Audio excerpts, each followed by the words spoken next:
Hai semua, selamat datang ke channel Kokoci. Kali ni Cik Kihan nak kongsi tentang ni pula, fakta benar isteri Rasulullah yang telah diceraikan.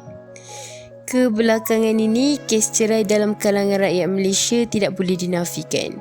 Memang makin meningkat dengan mendadak dan perkara ini dah sampai pada satu tahap yang teramat membimbangkan. Walaupun Islam tak melarang perceraian, tapi Nabi Muhammad SAW dalam sebuah hadis pernah bersabda, tidak ada perkara halal yang dibenci oleh Allah selain daripada talak. Di antara 9 isteri Rasulullah SAW yang dikenali melalui hadis-hadis yang sahih, baginda tidak pernah menceraikan sesiapa jua. Apa yang paling dekat ialah baginda pernah menceraikan Hafsah binti Umar Al-Khattab dengan talak 1.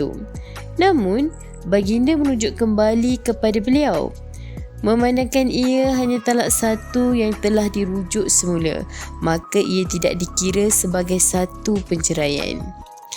Dalilnya ialah hadis berikut daripada Umar bin Al-Khattab bahawa Rasulullah SAW pernah mentalak Hafsah lalu merujukinya kembali. Sahih Sunan Abu Daud.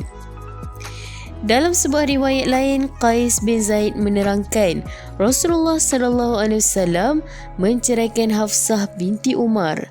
Kemudian dua pakcik Hafsah dari silsilah Ibnu Qadamah dan Uthman bin Maz'un masuk menemui Hafsah yang ketika itu sedang menangis. Hafsah berkata, "Demi Allah, baginda menceraikan aku bukan kerana sesuatu aib." Kemudian Rasulullah SAW datang sementara Hafsah menyembunyikan diri.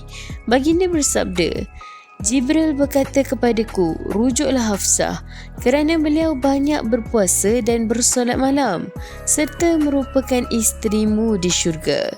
Riwayat Ibnu Sa'ad, Al-Hakim dan Al-Tabarani. Setakat ini, saya tidak menemui mana-mana riwayat sahih yang menerangkan sebab Rasulullah SAW menceraikan Hafsah dengan talak 1. Kemungkinan ia adalah urusan peribadi di antara baginda dan Hafsah yang tidak diterangkan oleh para perawi hadis. Pun begitu, kes di atas berlaku supaya ia dapat menjadi tunjuk ajar kepada umat Islam berkenaan penceraian dan cara merujuk kembali. Berdasarkan dua riwayat di atas, dapat kita pelajari bahawa pertama, penceraian adalah sesuatu yang boleh berlaku kepada sesiapa jua. Maka hendaklah sentiasa berwaspada dan mengambil langkah-langkah awal untuk mengelakkannya. Meskipun seorang suami telah mentalakkan isterinya, hendaklah dia tetap mencari nasihat dan pandangan daripada orang-orang yang bijak pandai bagi menilai tindakannya itu. Dalam kes di atas, Rasulullah SAW mendengar nasihat daripada malaikat Jibril dan terus merujuk Hafsah. Dalam hadis di atas tidak diterangkan sekian-sekian cara atau syarat untuk merujuk.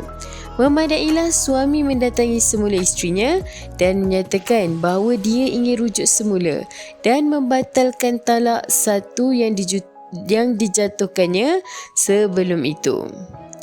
Harapnya perkongsian ini dapatlah bagi sedikit pencerahan untuk pasangan suami isteri dekat luar sana. Tak kisah yang baru berkahwin ataupun yang dah berpuluh tahun hidup bersama. Kejap. Nak lihat apa seterusnya? Subscribe dulu, okey? Okey, sedikit Janji. Okey.